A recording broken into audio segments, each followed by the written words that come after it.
all gathered here, like I said, is to learn, right? Learn about stablecoins and its application in the fintech industry. I think that stablecoins it has like gotten to a point where we need to start having like conversations about it, especially in fintech, right? A lot of traditional payment systems, I mean, good stuff are happening, but when it comes to especially innovation for the future, stablecoins has gotten a room in the conversation. So I'm very excited. And today we're going to be looking at applications, use cases. So if you're here, you work in fintech, whatever part of fintech, stablecoins is here for you. And our speaker is going to be demystifying how you can actually utilize and add this to your stack, or what it even really means, or is it even like something you should even consider in the first place.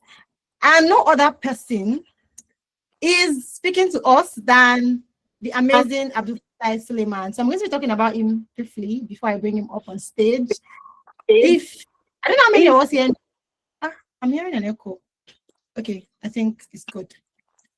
Yeah, some of the OG crypto companies in Nigeria, Abdulfatai has been at the wheel, at the steering of of the vehicle, of the car, right? And he has built amazing crypto products, right? He worked previously at Patricia, LaserPay, co-founded LaserPay. Now he is the CEO and co-founder of BlockRadar, who like is doing amazing stuff, right? If you don't know BlockRadar, like go and check them out. In the stablecoin space in Nigeria, they are the frontier, right? So Abdulfatai is leading the ship there, and he has so many insights. He has not just only built in the Web3 space, he has also done traditional payments. So I think this is even like a perfect blend of knowledge from someone that has worked or built payment solutions, traditional payment solutions, and someone that is building blockchain-backed payment solutions. And I'm so excited and looking forward to this session. I would also say that if you are here and you've had questions about stablecoins or about cryptocurrencies in general, we're going to be taking a very huge part of this call will be dedicated into a live Q&A.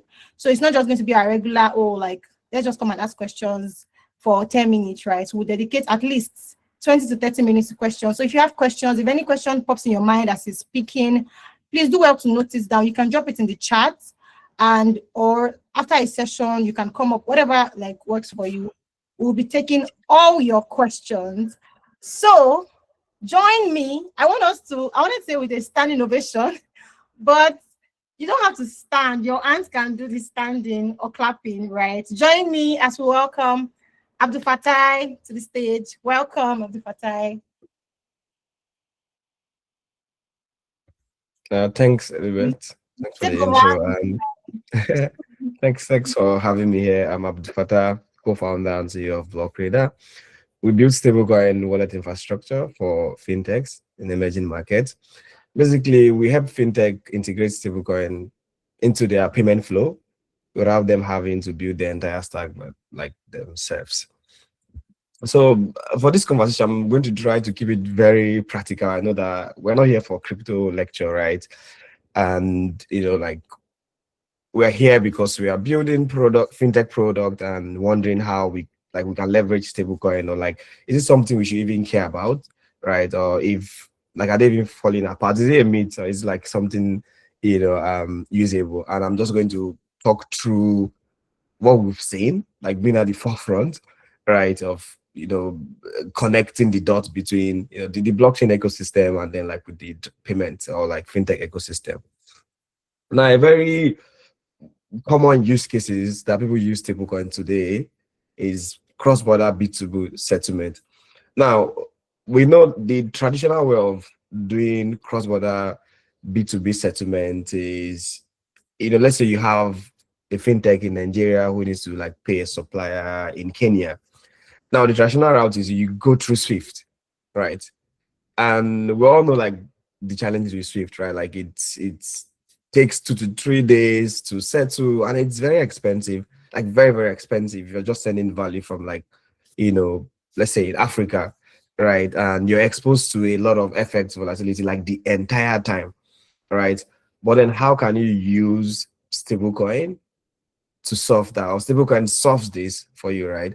And there are two ways to approach this. There's like the Swift part, and then there's this second option that most fintechs do today, which is like maintaining multiple, accounts in different countries. Right, you can already see a lot of challenge with that because they have like liquidity fragmentation, right? Because now you need to take naira and then like you settle from like your other bank in Kenya, right? Now with stablecoin, you can move that value from point A to point B without you having to like, you know handle the whole liquidity fragmentation. Now, how would this work? Right, you convert your naira to USDT or USDC locally, like via licensed partners or OTC decks. This is easy today, maybe like 3 years or 4 years ago, it's be challenging, right? But today it's like so easy. There are a lot of like licensed partners out there in OTC, right? And then you can transfer this value on chain in minutes, right? At a like very fractional cost of what you would have paid via Swift, right? Like it costs like a cent. It doesn't matter how much you're sending. That's the beauty of sending money through blockchain. Is that if I'm sending $1 million and I'm sending $1, it's gonna cost the same, right? Now you send this USDT or USDC to your partner on the other end, and then they just have to off ramp it locally, right? Now you've been able to move from Naira to KS, right? Or like Ghana shillings, right? In less than a minute, right? And very cheap, right? This is only possible using blockchain, right? Like I've mentioned. Now, the some of the things to consider, right, is like both parties have to agree to use stablecoin, and the commonly used one is USDT and USDC, which makes sense because it's more widely acceptable. It's like having USD, right? Like literally. So now your partner then have to like do the off ramp, right? And like I said earlier, this is a common thing now that you can easily like find partners like everywhere, right, that can do this for you, right? And I think one of the challenging or like things to kind of account for is like, let's say, reconciliation, like your finance team. But the blockchain is very transparent, that it's just easy to track transactions like on chain, alongside with like the fiat transactions, right? Then like the counterparty trust, right, which is like the OTC or the licensed partner, like what happens if the transaction fails and so on and so forth, right? But again, this is stablecoin have grown so far that like most of these challenges have been accounted for already, right? And this isn't like a magic solution, right? It's just a better pipe, right? And you just need to find a way to plumb it like properly into like your payment flow, right? The other one is treasury and float management. This one is a bit underrated, but I think it's a very interesting problem that stablecoin solves. So let's say you're a fintech in Nigeria, right? And you hold float. Like you have a lot of fiat sitting for, let's say you're doing payrolls or like, merchant settlement, right? Like we know today, if you keep that money over years, right, it depreciates in value like significantly, right? But by converting a portion of that naira into USDT, which is USD. So basically, right, something that is more stable, then you don't have to like counter, the depreciation, value of like naira. And then whenever you need the value, you can then convert it back to like naira, right? This way you kind of hedge against inflation, right? And this is like a common use case, like for most treasury teams, right? And now, the beauty of using stablecoin is that ideally, if you want to do this, you need a, let's say, like a business account in the US, or like a banking account, like a bank account in the US. As a business, it's very hard, right? Like setting up Mercury is like it's very tedious, and like you have to go through different processes, and like there's some out there, but again, like you still face this challenge that I mentioned earlier. If you're moving value, you have to send through Swift, and it's very expensive. But with USDT, you can just do that in minutes, and then you can just keep that sitting in your vault or like safe, right? And then you now use that to like hedge against inflation. Now the math is very simple, right? If you hit naira, let's say early 2023, right, versus holding USDC, you've protected significant value just from like the FX movement alone, right? So you can see how you can save, right, money, or like use this to account for like volatility. Now, it's more of a treasury decision than product decision. Like, your users don't need to know how you're doing this, right? You as a company just need to like look for the best decision on how to like manage like this value, right? And I think the other thing is, it seems like sophisticated, right? But again, like as a fintech company, right, who do like payout or even treasury, this begin to reduce the risks, right, for you guys, and then like you can just manage this float and do payout whenever you want, right? So that's how treasury teams can leverage USDT or USDC today, right, to hedge against inflation, right? Now the other one is remittance and payout. This is widely and like commonly used today for stablecoin. Right? Let's say you have someone in UK who wants to send money to their family in Nigeria. I don't know if you guys like saw the video um Peta did, right? Like showcasing how this woman is sending her daughter school fees in Europe using USDT, right? Ideally, for you to do this today, right, you have to, the same thing, it has to go through Swift, and it's very expensive, right? You pay up to 3 to 5%, and it takes 2 days, right? So if you have to do emergency payment for several reasons, this becomes very, very, very challenging, but also like the effects are very bad, right? But stablecoin solves that, because you can then convert this USDC or USDT, like Naira, to USDT, and then send it to this counterparty, right? And now they can convert that to their local currency, which is still faster and cheaper, right? And on the other side, right, or what the person needs to do is just to figure out like the way to do this payout or convert this USDT to USDT, which is very, very, very, very easy to do today, right? Like, some neo banks already like offer this today, right? Now, to kind of like wrap up, there are so many use cases. I can just keep going and keep going and keep going. But just to kind of like wrap up, my point is that stablecoins are infrastructure, not magic, right? They are better type of moving value, right? But again, you still need to account for like the on and off ramp, like liquidity partners and compliance too. I know someone's mentioned something about like compliance, but also you need to account for compliance too, right? And I think for me today, I don't see I see regulation as a feature, not a bug. Right. I know a lot of crypto native instances like ignore regulators, but I don't think that should be the case, right?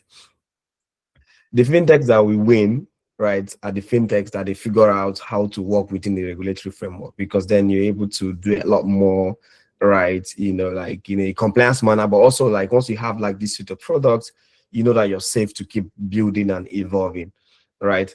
And it's still like a gray area, but it advised that you talk to lawyers and like structure things properly, right? And then I think the other thing is, should you build or buy, right? You shouldn't build your own stablecoin wallet infrastructure from scratch, right? And one of the reason is because the blockchain it's very complex. Like, it's a whole different world on its own. There's a lot of things you need to account for, which is like key management, blockchain node management. You have different blockchains. You have like Solana, Tron, Base. You have over 13, or like, not over 13. You have hundreds, but the commonly used ones are like say over like 15 blockchains like today, right? So you need to do indexing, transaction monitoring. So ideally, right, it's more safer to just partner with providers, right? Like us, basically. That's what we basically do, right? We help fintechs do this, so they don't have to like build their own rails. This solves this problem for you, and then you can focus on your core product, which is what you should be focusing on, right? Now, the opportunity is very real, right? To be very specific, stablecoins aren't replacing. I don't think of stablecoin replacing the entire payment stack tomorrow, right? But for specific use cases like cross-border settlement, treasury management, like payouts, they are much better than the alternatives that we have today, right? But yeah. Okay, thank you so much, Abdul Fatai. Thank you so much, Abdul Fatai, for sharing that short but sharp session. I would proceed to ask some questions, right? But before I do, like I said, guys, this is like a very engaging session, and it's not just, oh, Abdul Fattah is coming to speak and speak and speak. He also wants to answer those burning questions in your heart that you've had about stable coins, about crypto. This is the time to ask, as especially as a builder, you're building a fintech product. If you're hearing stable coins, you're confused, right? Or you're trying to confirm something to, build into your stack. So this is the time to ask. So if you have any question, you can raise up your hand. I'm going to be calling you, but I'll ask one or two questions first before I call you. But I already noted we have two hands raised. Okay, I see one person has dropped. So I would be using the order of, first to come. I'll be first come, first served. So if you have a question, just keep your hands raised. Don't worry. I'll call you. My first question to Abdul Fatai is, you mentioned earlier that you see regulation as, you don't see it as a bug, right? But as a necessity. And I want to ask this as someone that has been building for years, like years and years in the crypto space. You've been building blockchain payment solutions, especially in Africa, Yeah. because our market is very unique, right? How have you approached regulations, especially as it concerns like the products you've built? Basically, how should, if I'm here and I want to like build a fintech product and I want to leverage stable coins, are there specific regulations I should consider? What should I be aware of, right? As a founder, engineer, product manager, partnerships person in the fintech space that wants to start leveraging stable coins as it relates to regulations.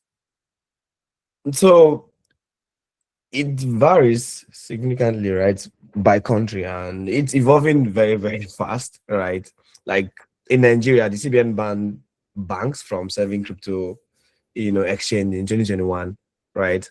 Then walked back to that, like, sometime now. The SEC, like today, the SEC has started, you know, issuing license for some crypto exchanges. It's still very, like, it's not open, but at least there's something, right? That people can work with today and like start offering these services, right?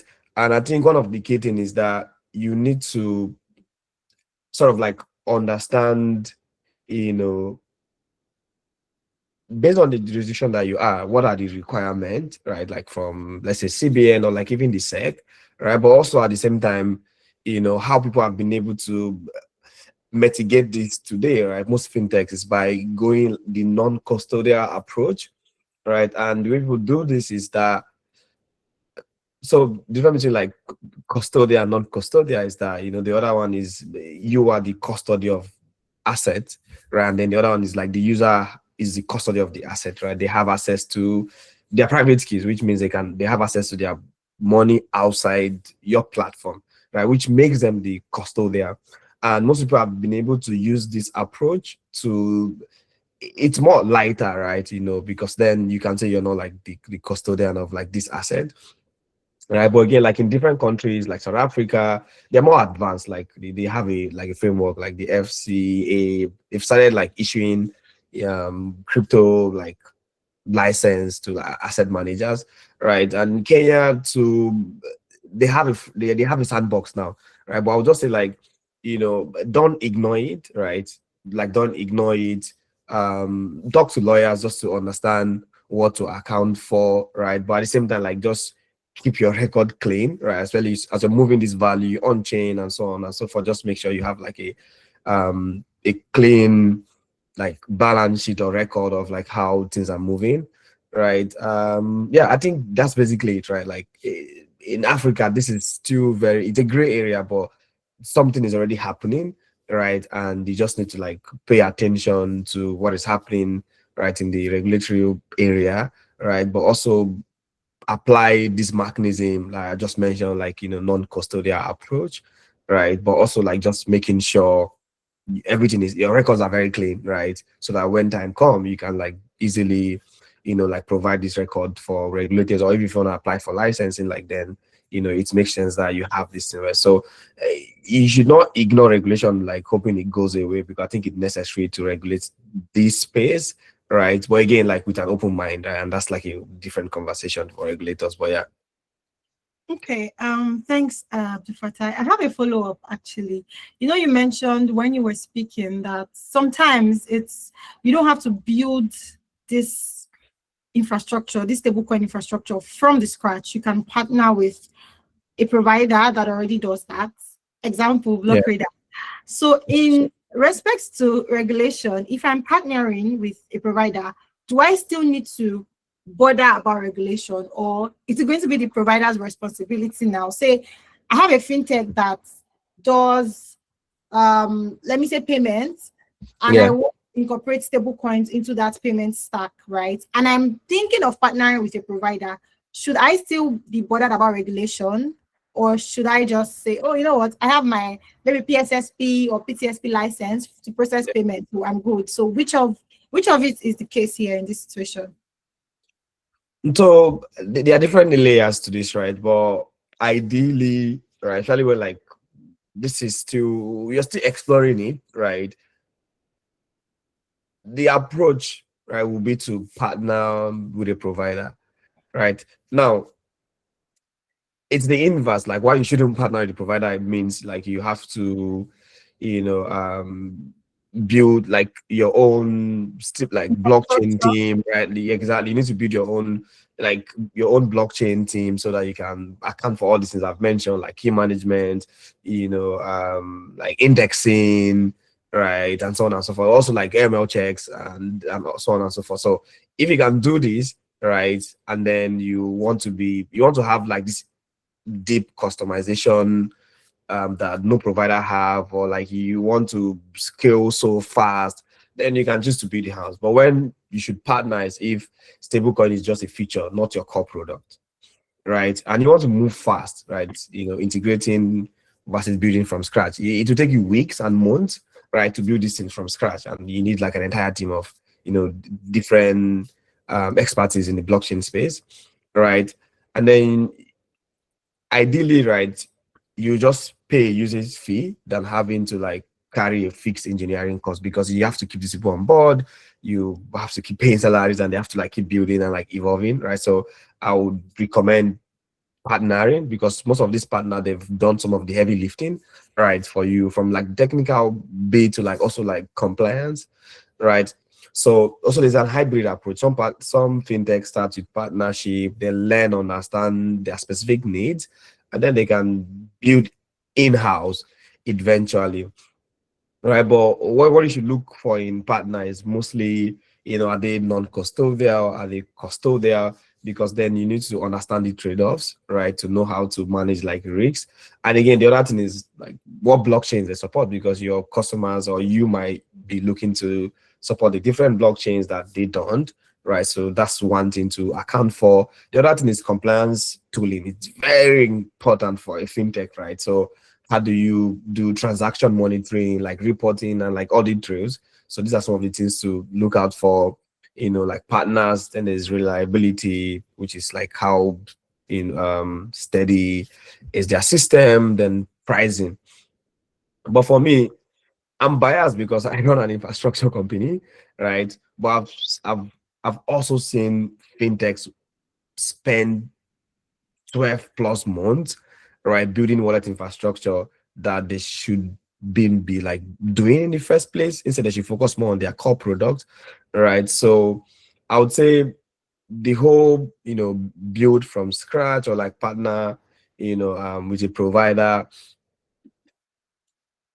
It's not just about like accounting for like opportunity cost, but also there's this direct, you know commitment like cost, right, that you might not have control over. So I would say hybrid approach, or like you should partner actually when like you're still early and they just want to focus on like a core product. Okay, so thanks for that. But the part of my question you haven't addressed yet is the regulations part. So I was asking, if I am going the partnership route, Do Yeah. I still need to be bothered about regulation, or can I take my hands off and say, you know what, over to you? I surrender to my partner. Is that the case in this situation? So it depends, right? Like some partners are licensed enough, right? For instance, like you have, some custody service, right? So if you're working with a custody provider that has license, you don't necessarily have to be licensed because they are your partner, right? So or like you partner with them. So most times you're working with like licensed partner, you don't necessarily like need to be licensed, right? Especially if like they're doing custody. So yeah, but again, at the same time, it's good to also understand, yeah, like what is needed. And also as you expand your product suite, then you need to know what do you need. You might eventually like need your own license, but to just get things going and like start leveraging like the whole stack, by having a partner, we just reduce that compliance hurdle. Like for instance, with Block Radar today, if you people who work with us, they don't have to start worrying about transaction monitoring, like reporting, because we already handle that in-house, right? So most partners, they reduce some of these things that you have to worry about from a compliance or regulatory standpoint.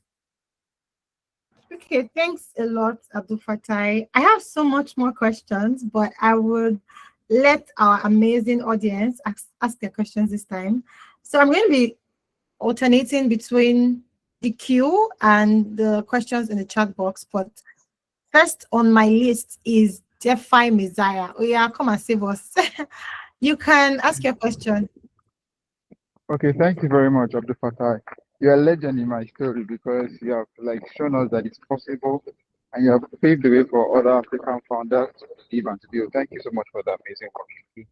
So my question is like, um, if I like say I have a friend who has a Nigerian business and they want to receive payments from like clients who are in the US, but the native payments to these clients are PayPal, Zelle, Cash App, and their MX card and their credit cards.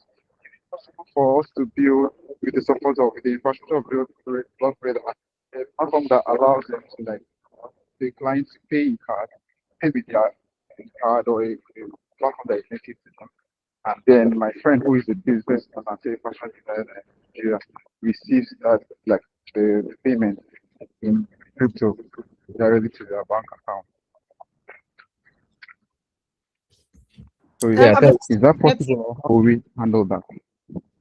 okay, yeah, thanks. That's a great question.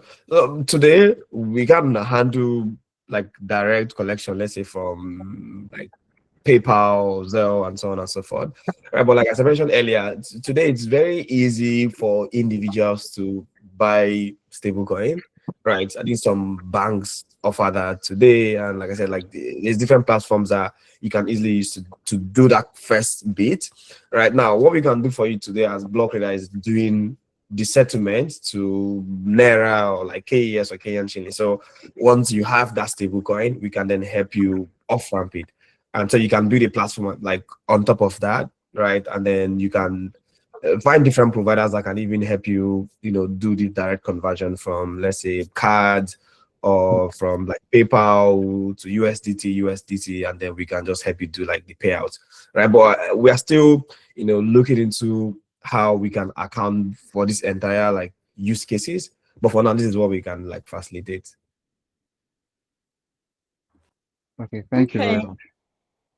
Are you good? Okay. Thanks, DeFi Messiah.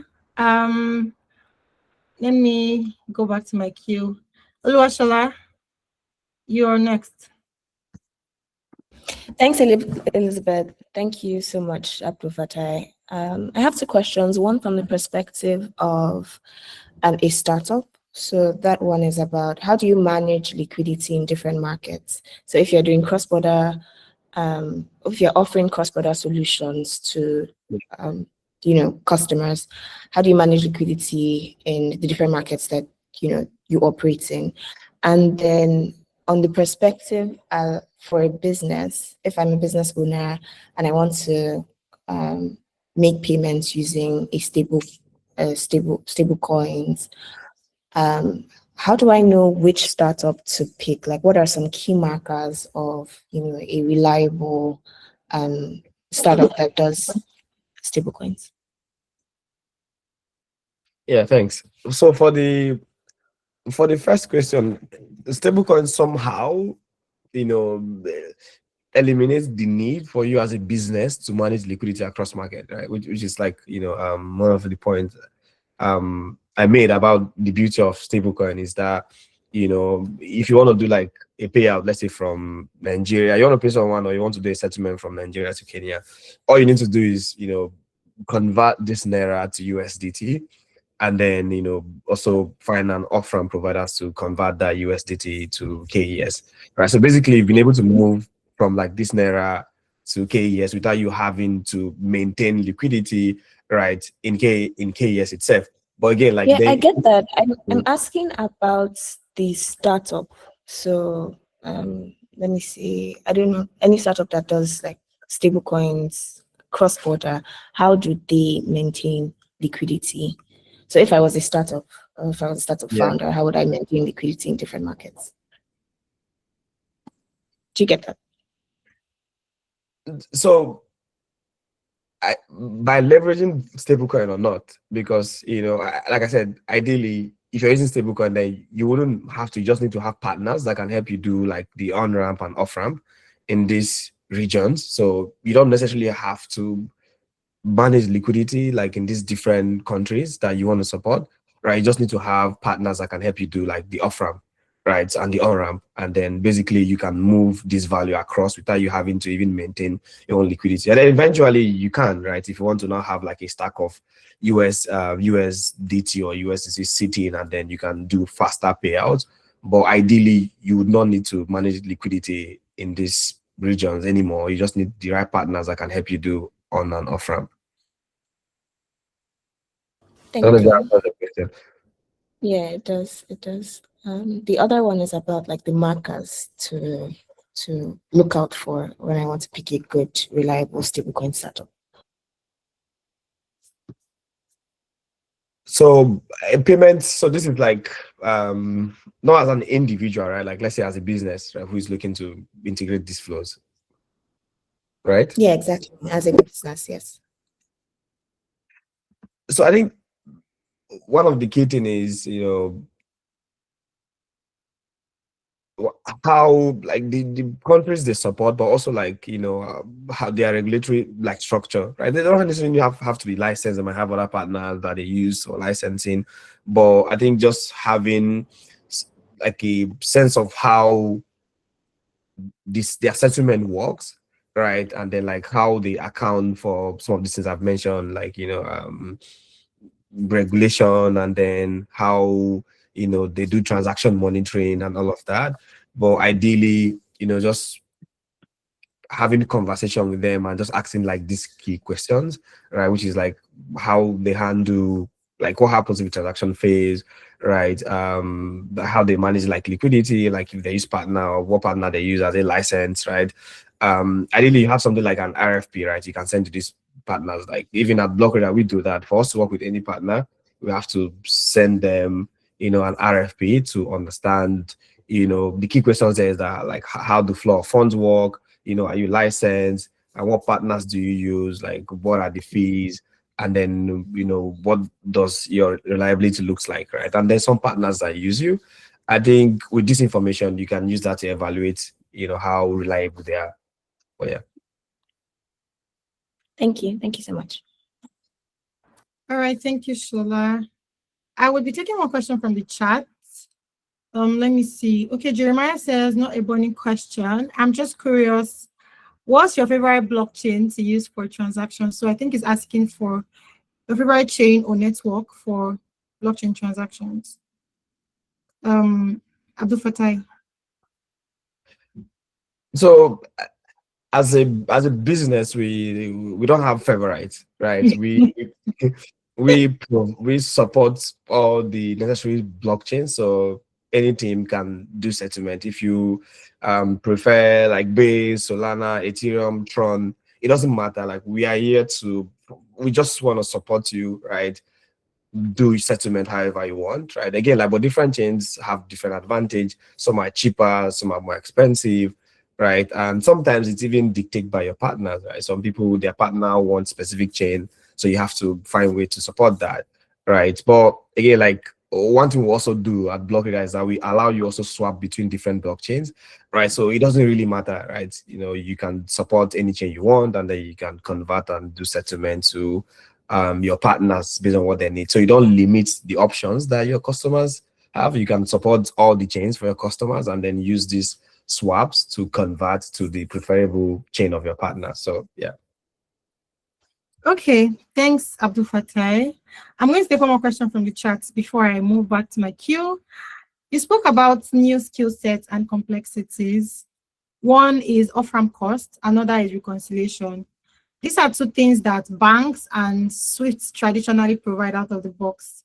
So aside from speed, how else can institutions who these features are not negotiable utilize a blockchain partnership when banks already serve them these benefits? So his question is more from the standpoint of, okay, if these complexities that you've highlighted, which is the cost and the reconciliation bit, right? Traditional payments providers already provide it. So what is the leverage for blockchain, right? Aside from speed, and how can these big institutions, right, also partner or like key into it, right? If or since they already have this complexity sorted out. So yeah. Yeah, so for most institutions, right, what they do is that they use blockchain and stablecoin on the treasury part.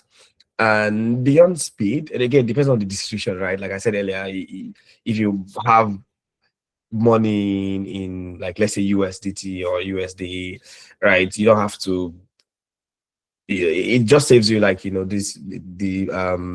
this volatility of like different currencies. But apart from that, like think of it this way, is like having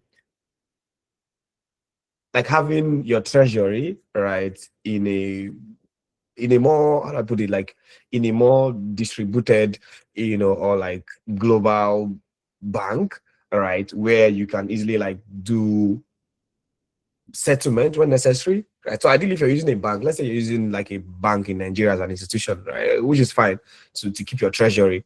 If you don't do any cross-border settlement with like different companies or banks, right, it might be okay, right? But also that you also face like the whole volatility bit there. But let's say that's not even in the picture. If you have to do payout, you still have to go through Swift. And then if you're going through Swift, what that means is that it's going to take 3 to 5 days or 2 to 5 days.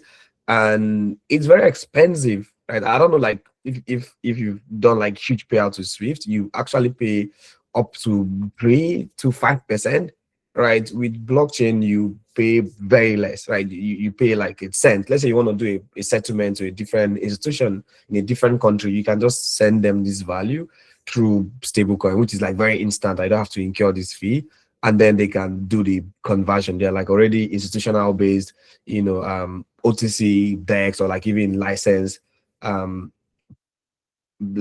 providers that can do this.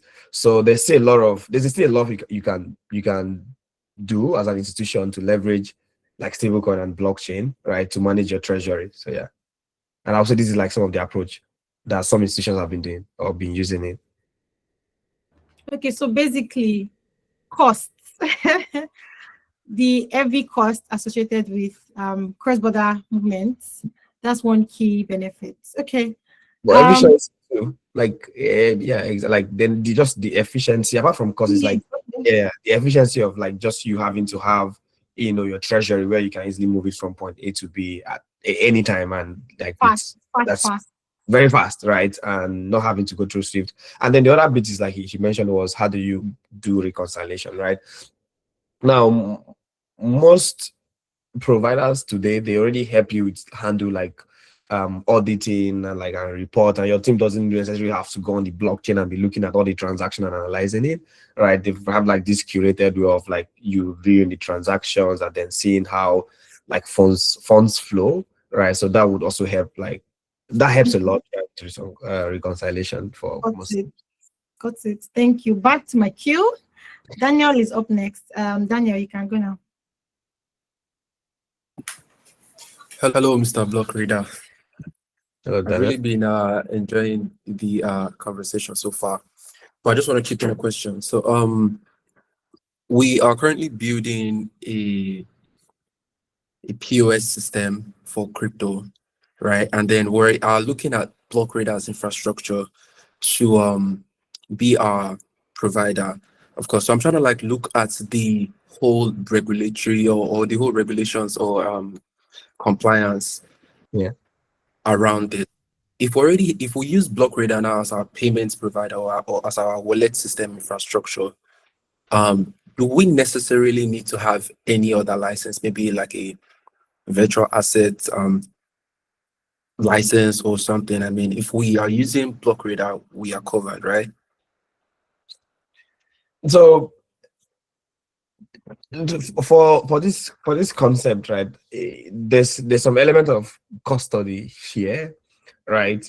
If you're issuing, let's say, non-custodial wallets, like I said earlier, like it's more you're not custodying, so you might not necessarily like need a license at the start, right?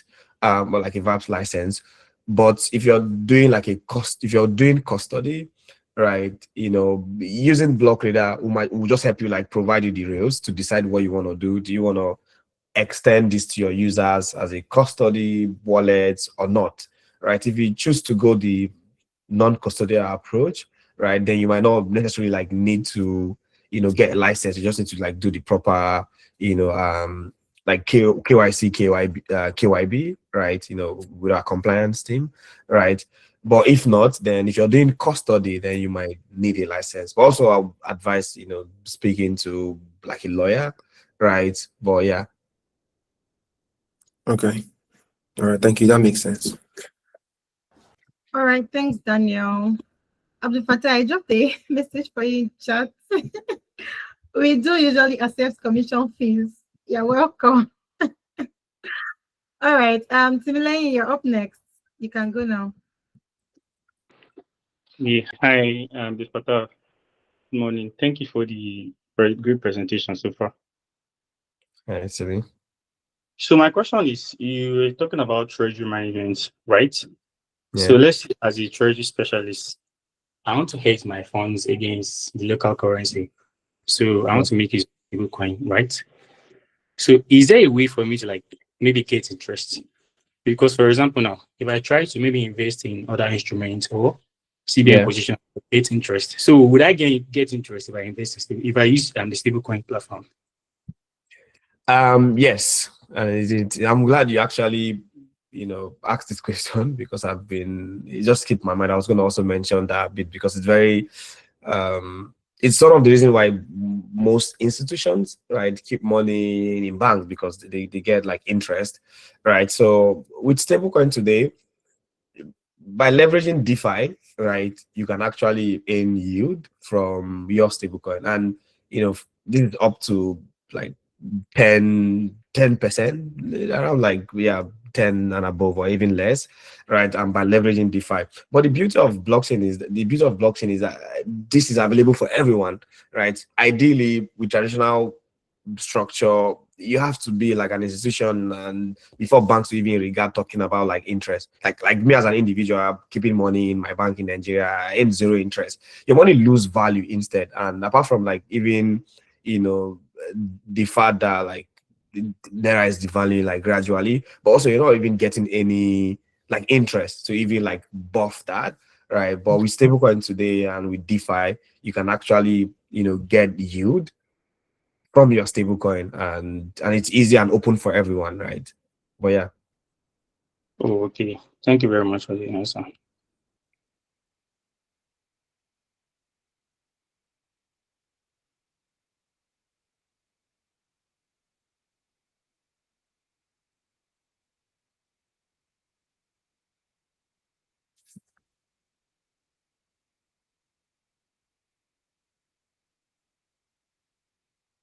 Elizabeth, are you there? So sorry. I was looking for my tab. Thanks a lot, Abdulfatai. There's one question in the chat, so let me take one from the chat. Olumide is asking, how are disputes handled on chain? This is unexpected follow-up question, right? So they have different protocols, different protocols. There's like Compound, there's Aave, and there's Morph. In reality, what you're doing, I mean, there are different strategies, but it's lending and borrowing, right? So there are people, who wants to, borrow, let's say like USDC, and they bring ETH, or like they bring any other asset, right? And then like there's this cost applied to it, and then you can also like provide, let's say, like you can lend, your USDT, right? And then you just do like a cost share, right, between people who are borrowing and people who are lending, right? That's a common strategy, right? But again, like they have different platforms that still invest this in treasury bills, but like that's not direct DeFi native, but they have like different structure and different, strategies, and some are more riskier because they are doing a lot more, right? And some are like very straightforward, which is safer, but again, like the yield is like very low, which is like from 6 to 8%, but it's still good, right? Because you won't even get this in a traditional sense. And most of these protocols I've mentioned, like Compound, Aave, and Morpho, these are like audited, right? And protocols that have existed for years, right? And they've gone through like different cycle, and they have like enough liquidity, right, to handle these flows. And then demand too is there. Like there are people lending and people borrowing, right? And then they just kind of like balance everything out. But yeah. So, and everything is on chain, so you can actually see the value, right? It's not like with banks today, you don't know what is happening, right? Or like traditional payment, you can go to this protocol, you can look at the vault and see all the money sitting from like the lending and borrowing, right? So that's the beauty of, the blockchain and like this protocol, is that they are open. Got it. Got it. Thanks a lot. Back to my Q, Savior. You can go on now. Oh, thanks. Thank you, Elizabeth. Thank you, Abdulfatai. Great conversation so far. So I'll just jump right into it. What are like opportunities that a traditional, and this for Abdulfatai, what are opportunities that traditional companies, particularly banks, can tap into by offering these services to their customers, right? Stablecoins, all of it, the 9 yards, really. What are opportunities that the business stands to get from it, and in exchange, their customers as well. So this for banks, right? Sorry? This for banks, right? Or likely investment companies as well. Yeah, so for banks, there's so many, different banks have been able to leverage like stablecoin in different ways. I mean, one is kind of boycotting Swift in a way, right? And just using like stablecoin to do like settlement, right, to like different partners. There's some banks today that already do that, right? You can see JP Morgan, right? They've been talking about this, right, all over. So, and they're using stablecoin today to do some like settlement and all. But also the other one is like providing rails for fintechs who wanna, or like, let's say on and off from providers, right? So they can now leverage banks to even keep their Naira like treasury, and then they can like do payout from there. Today it's very challenging as a crypto company to do that with a bank, right? Like if you go to a bank and say this is what I want to do, they're gonna like shut it off, right? And I mean there's some reasons there, like compliance, but at the same time banks think stablecoin is gonna replace them, but I don't think that's the case. Like traditional banks still have a very, very, very, very, very, very, very useful stance there. You can see in Kenya, right? Like M-Pesa didn't replace bank, right? Banks still exist, but now bank just sit, on the settlement layer, and then like on the day-to-day activities, you don't even need to involve bank. And when banks realized that, they didn't even bother trying to fight them, because initially they were fighting them, right? And I see it similar to stablecoin too, right, and blockchain. And again, some of the ways banks can leverage this is by, being more open to crypto or like stablecoin native payment on and off from providers, And then because value is moving, then banks are making money, and then like people are keeping their treasury there, right? Banks make interest from that. I think that, but also like doing settlements too. Like they can now do cheaper, better payouts, and then banks can even start offering cross-border settlement to other countries and like not using Swift right today. But yeah. All right, great. I got it. Thank you. Thanks a lot. So if you're in a bank here, if you work in a bank, come and tap into the opportunity. Ori, go and prepare your pitch deck or your proposal to your manager. But thanks, Xavier, for that question. Astronaut. What an interesting name. You have the floor.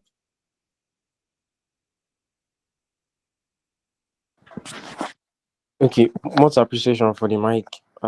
This is my first time joining in, and I really enjoyed the conversation. So yeah, You're welcome. yeah, yeah. So I just wanted to ask because what we're building is we're trying to like issue a stable coin, and I don't know, would there be, because I know so far you have talked about fintech, how you guys offer support to fintechs, but is there any kind of support or any services you guys offer to stablecoin issuers? And that's the first question. Then the second question is are there other channels you guys probably collaborate, work together, talk about stuff? Because I'm just joining for the first time, so I don't know if we can still keep in touch probably after this meeting or stuff. Yeah, for the first bit, yeah, we work with stablecoin issuers like every day, right? You know, we work with the CNGN team, which is the Naira like stablecoin. We work with the IDRS in Indonesia, MS&B in Mexico, I like BRA in Brazil. For us, you know, I think like the focus seems to have been on like USDT and so on and so forth. But I also see a lot of value, right, in local stablecoins, right? Because if we have all these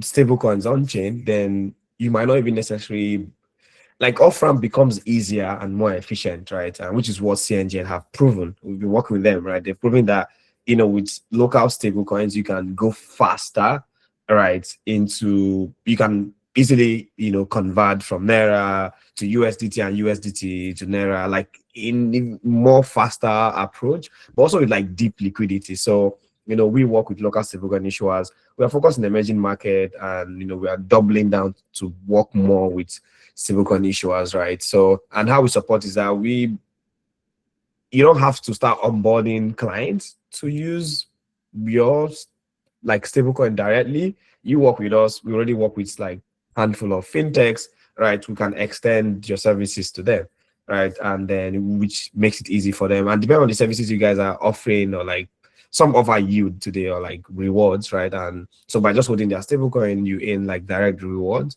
right? But at the same time, we allow people then do direct conversion into like their stablecoin out of their stablecoin. We've built the infrastructure so you don't even have to, right? And then people can extract value from like this stablecoin depending on like what you guys are focused mainly on. But yeah. Yeah, that's exactly what we were trying to do though, because we're just starting. It's not quite long, but we're trying to like figure out our way through. And yeah, we offer use to anyone using our stablecoin definitely gets a yield. And yeah. So what about the second question about the probably, is there a community you guys have, or is it posts you guys do? Yeah, after I don't know like what the structure is like at the end, Elizabeth, but you can always reach out to me. We can sort of a one-on-one call, however like the structure is, and like happy to. I talk about stablecoin every day, right? In different ways, so it's always interesting to see what people are building and then how we can support. Because for us, we are just here to support and provide the infrastructure to make sure stablecoin rails are being leveraged by like different payment companies, and then also helping people extend what they're offering, because some of these traditional payment companies, they don't have the time and resources to allocate to do research and like to understand the what they need. But for us, we help them figure out their stablecoin strategy, right? Because this is our core competency. But yeah. Okay, thank you so much. I'm going to take a very short commercial break. Since Astronaut talked about community, Builders in FinTech is one community you can also be a part of. If you're building, whether on the product side, on the engineering side, wherever you are in the FinTech space, we have a space for you. Betty will be dropping the link now. So if you want to be a part of the community as well, please feel free. It's for everybody in FinTech. So just apply. But if you are on this call, on this event, automatic access, because like for you to be here, it means that you're actually interested in FinTech. So yeah, I'll be taking the remaining questions on the queue. Also, we are running out of time. We need to wrap up this session in another 15 minutes. So please, if you have a question, just go straight to it. You know how they say, say your name and what the Lord has done for you. So in this case, ask your question directly. Astronaut has asked. So we have just 2 more people on the queue. Okay, Thomas, you can go. Thank you, Elizabeth and Abdulfatai, for the opportunity to actually learn from a prominent founder like Abdulfatai. It's not every day that it's particularly me in Botswana, a small country in the deep south of Africa, get a chance to actually communicate and integrate with other people. So my question is, there's a lot of optimism around stablecoin solving FX and banking gaps in Africa. So do you personally, Abdulfatai, think the optimism is justified, or are there risks and bottlenecks in the ecosystem that isn't being talked about as much?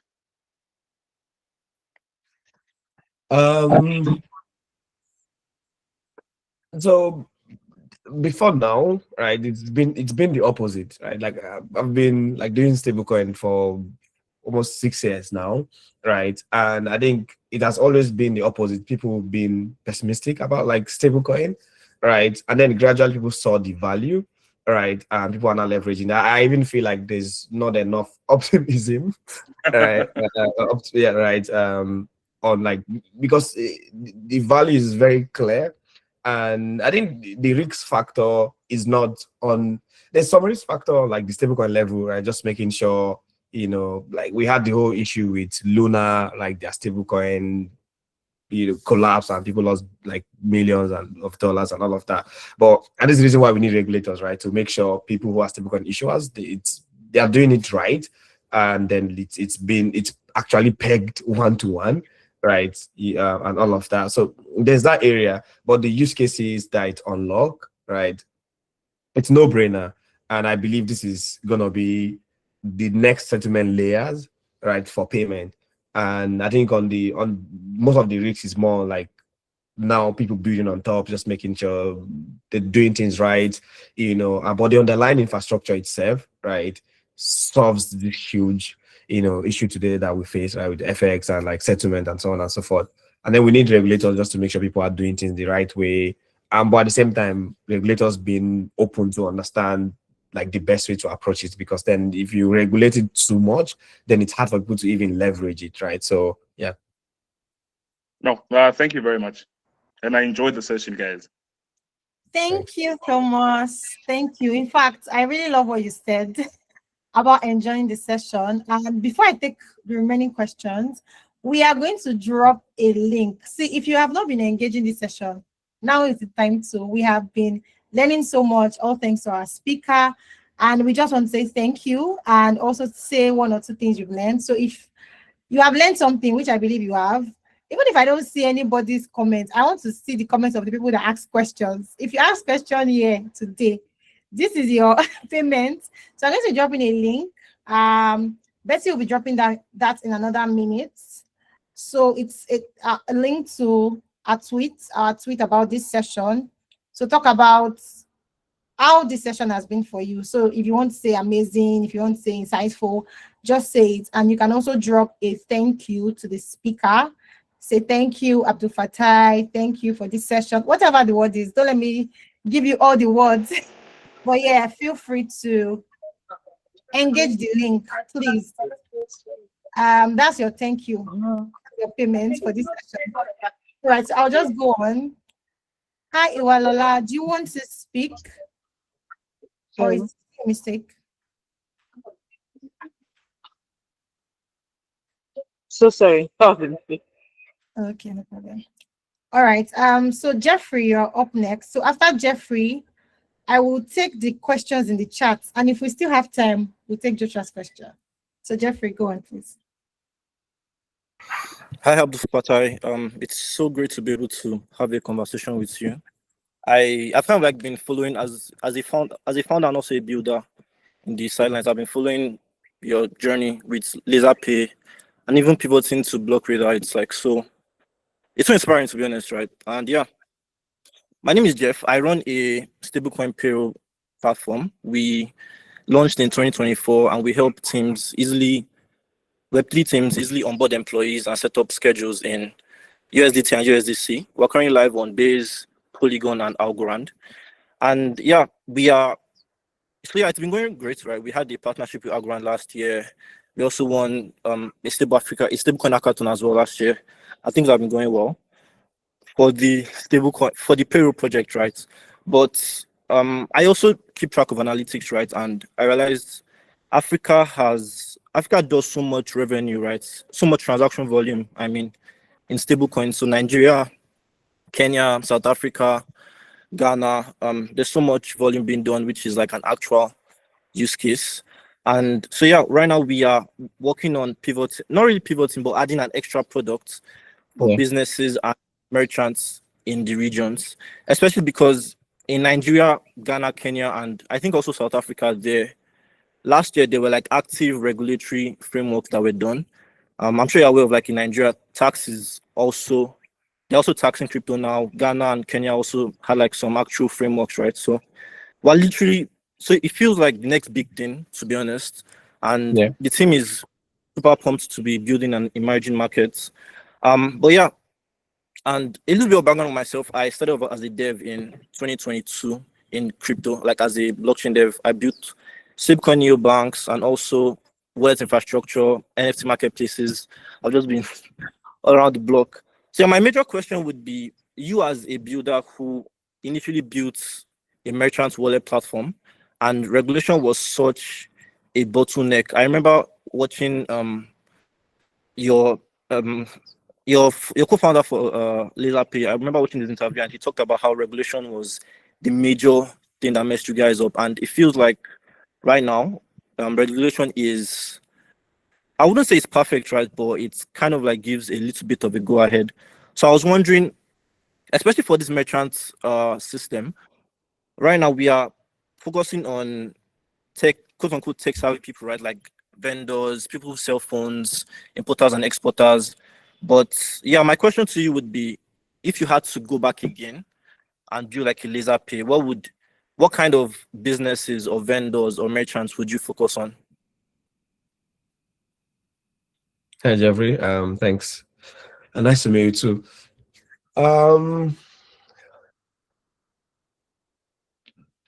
So, I mean, like during LaserPay, like you mentioned, one of that period, like, people were not optimistic about stablecoin, and from like businesses, there was no framework at all, which is made it very challenging to work even with banks or a lot of even fintechs. And I think if I have to do something differently,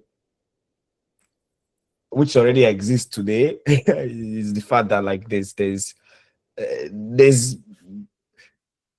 no complete regulation like end to end, but at least there's something that people can work with, right? And that already is a lot. Like, you don't like that's already doing a lot for you, because then you can have conversation that can move forward the different merchants, right? Like now it's beyond the regulation bit, but it's like, oh, how does this use case fit, right? Because before now it's like everything you're saying is fantastic, but I can't use it, right? Like I would love to, but I can't, and because of like this regulation, and there's no, so I think that, but I would just say, just figuring out like there's a lot of user segments, right, that you can capture, and obviously at start you can serve everyone, right? I mean, you can try, but that means it's like a lot of resource allocation, and then like it's like your focus. But ideally, I would just like pick the right user segments that fits perfectly with the problem you're trying to solve, right? And then just start having conversation with them, right? And understanding what they truly want, and then like build off that, because stablecoin is still new, right? You don't want to assume what people need, but by just interacting with them, you understand that their problem properly, and then you can build based on that. And that's what we've been doing. Like, I've spoken to more than 1,000 fintech, like, since Blockradar, and we've been able to curate information, like iterate based on their needs, right? Because for us, we are building for them. I'm not building for me, right? I'm building for these traditional payment companies, and we need to understand what they would really want to see, and then we just try to like make provision for that. So yeah. Thank you so Okay, much. nice. I think that. Oh no, it's all good. I just wanted to say, would it be okay to like text you on Twitter to chat a bit? I feel like there are like a few things I would like to go into, but we can't right now because of time. Yeah, sure, that's fine. You're welcome. Thanks for your time. Yeah, thanks for your question as well, Jeffrey, and our other amazing audience that have asked questions so far. I haven't seen your thank you in the tweet yet. Generally, if this session has been insightful, or if it is not insightful, feel free to say it in the tweet. Yes, but I just dropped the link again. Say thank you to our speaker, or just say anything. If you want to say amazing, say it, but tweet something. Thank you very much.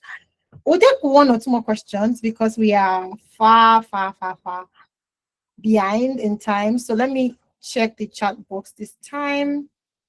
I think there are a few questions there. I'll just take one or two. I have answered Tolu's question. Okay, Joshua's question actually is in the chat as well. So Joshua, I could just take a question from the chat. Joshua says, when it comes to erroneous transfers in cross-border off-ramps, is it fair to say that recovery and reliability depends less on on-chain reversibility and more on how strong the off-chain reconciliation and custodial controls are? So he's saying that is reliability supposed to be the frontier when it comes to like your considerations, or is it like the reconciliation bits or the custodial controls? So yeah, that's Joshua's question. I think in terms of how reconciliation is have been solved in different ways for different platforms. So most times you don't even have to necessarily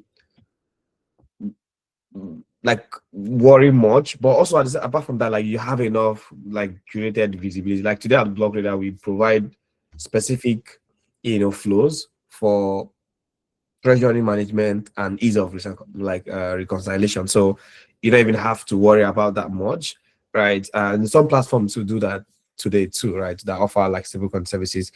I would say in terms of so depend on like your banking partner, right? Because then I feel like they have to then handle that, like the off-chain bit, right, which is not on-chain, right? It's where the challenge still rely a little bit. But again, like just like how payment exists traditionally today, right? Is that if you're doing bank payouts, right? If there are any issues, there's limits to how much you can control, right? But again, at the same time, is just making sure the provider you're working with, who is doing this payout, right? They have like a solid like system, but also these are some of the questions like you ask your partners, like, oh, what happens if your bank fails you, right? And then ideally you just get like a refund, or like they keep retrying, right? Like today we do off ramp, and there are some rare moments where transaction fail off chain, but like not on chain, right? And then ideally what happens is that you just get a refund back, right? And these systems are like kind of automated, right? Or it just takes time sometimes like to do the settlement, because some providers they try different providers. We kind of do that too. Sometimes we just do different back of, like some banks might be down and the other like are active. So you just try the next bank and the next bank until like settlement is done, right? So just making sure like your provider have the right back off, or like refund mechanism, right, for cases like this. But yeah. Okay. Thanks a lot. There are so many other interesting questions here, but time, guys, I'm sorry. We won't be able to take them. I think this is the biggest or like the largest we've allocated to question asking and responses in our master classes. So progress, guys. But I would say that Abdulfatai, is there any way you would prefer? Because I see that it seems like people are interested in, especially what you have to offer at BlockRadar. So is there any ways that people can contact you, or like people that maybe generally have like questions that might also interest you? Do you have like a preferred contact means? If you can maybe drop that in the chat, that would be nice. If it could be your LinkedIn, it could be maybe you have like a contact form, whatever it is that you prefer. Yeah. X is fine, or Twitter. Twitter is fine, but also if you want to like have direct conversation, like with that, like related to BlockRadar, if you go to like blockradar.co, right, we have a button there to like book meeting, and which you most likely see me there, right, with the other team, depending on like your use case. So you can use that to schedule a call with the BlockRadar team. And then the other one is BlockRadar is open for everyone. So you can actually go on today and start integration. Like it's open, you can sign up, our documentation is out there, right? You can start building on top of that. But again, ideally, if you need any support, even on the dashboard, we have like a live chat that you can, ask your questions, which is connected directly to our Slack, which the team is going to respond to. And it could be me or like someone else from our team. And then you can also book a call like in the dashboard, right? Let's say you need more depth or like clarification on specific things. You can always book a call. We have an open calendar link to book a technical call, like an introduction call. So yeah. All right. You guys have edited. Ori. Someone was actually speaking on, one of the questions was around like building project hackathons. So yeah, I think that's one way to try your hands. But I think for builders in fintech, that's like one of the things that we also want to do in the future. So keep your eyes ready. We want to encourage more people to actually build beyond learning. We need every possible solution, and like we need builders to build the solution. So when we have like a way around that, we'll definitely announce in the future. Thank you so much. Thank you, Abdulfatai. This has been amazing. I've learned so much. I'm also currently building in the crypto space, and this has been very, very insightful for me. And I'm sure that it has been insightful for the 70 plus people that joined this session.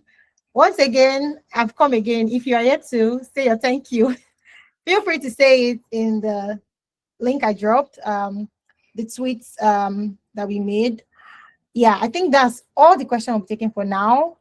Once again, thank you to our speaker. I will just use the remaining 2-3 minutes because I know we're like pressed for time to just talk about how you can be a part of what we're doing at Builders in Fintech. Builders in Fintech is a community of fintech professionals, and what we are majorly trying to solve is building that knowledge gap. There's so much gap when it comes to like knowledge about the industry, the inner workings. It's usually a if you know situation, but we want everybody to know. So that's why we are building Builders in Fintech. We have different avenues. One of it is our masterclass, like we're currently having. We have our masterclasses every month. So if you want to stay connected, if you want to learn about the next masterclass or the next one, anyone that might interest you, please follow our social media pages. Betsy will be dropping the link, so you can follow us on Twitter, follow us on Instagram.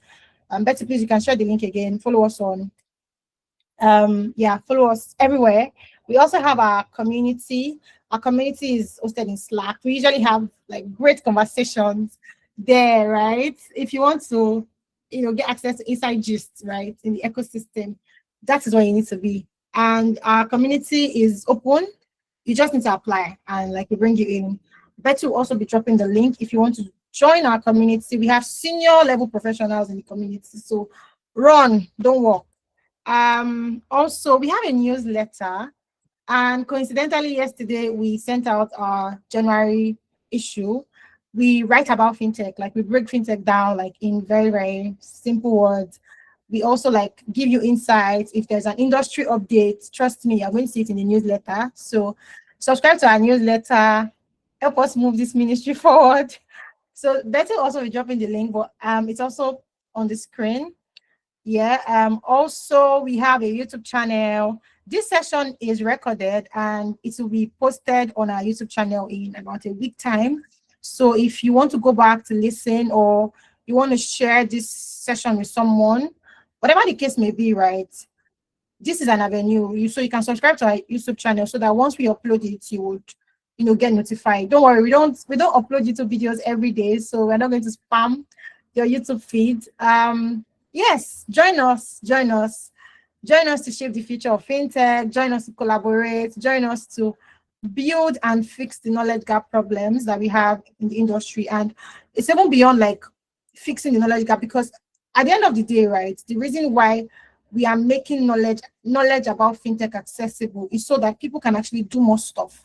There's usually like so much jokes around how fintech in Nigeria especially is revolving around like certain solutions, and there's no innovation, quote unquote. There is actually, but inside joke, right, that there's no innovation like happening. So this is why we're also like empowering people with knowledge so that you can come and build the next big thing in the industry, right? So follow us everywhere. We have sessions like this on our website. We have a fintech glossary. If you want to, like, there's a fintech word that you're not sure about, you can also like check it. We are launching some other like really cool stuff in the coming next month. I don't want to say too much about it, but yeah, we have a fintech library actually coming up. So like I said, we want to gather knowledge, share knowledge. So we are launching a library that actually, brings knowledge and perspective of different senior level professionals. So please, just in short, the summary of everything is follow us, stay connected, and you will get to learn about how about these things and when they get rolled out. So thank you so much. Thank you so much. I know I've been saying thank you a lot to our speaker. I will also say thank you to the amazing audience that you guys are. The energy in this room was amazing, mind-blowing. You guys paid attention, asked questions. I learned a lot from the questions, actually. You were engaging. Thank you so much. And once again, thank you to our speaker. We really, really, really, really, really, really appreciate your presence here. You could have been sleeping on your bed on this very interesting Saturday morning, but you chose to be here. So we are very grateful for that. Thank you, everyone. Until the next masterclass. See you and bye for now. Bye. Thanks for having me. And yeah, like I think one thing I want to say is you're still early. Stablecoin is so early, right? And they are boring, but that's the point, right? The goal is for your users not to even know that they exist, but it should just power like payment flows or like settlement flows that you guys are doing. So it's still very early. There are a lot of resources out there. You should exploit. At Blockradar, we believe stablecoin is gonna be the next payment rails, and as a fintech, to stay at the top of what you do, I would highly recommend you look into how you can leverage this. But yeah, and thanks everyone for staying and listening. Ciao. Ciao. Bye, guys. Bye.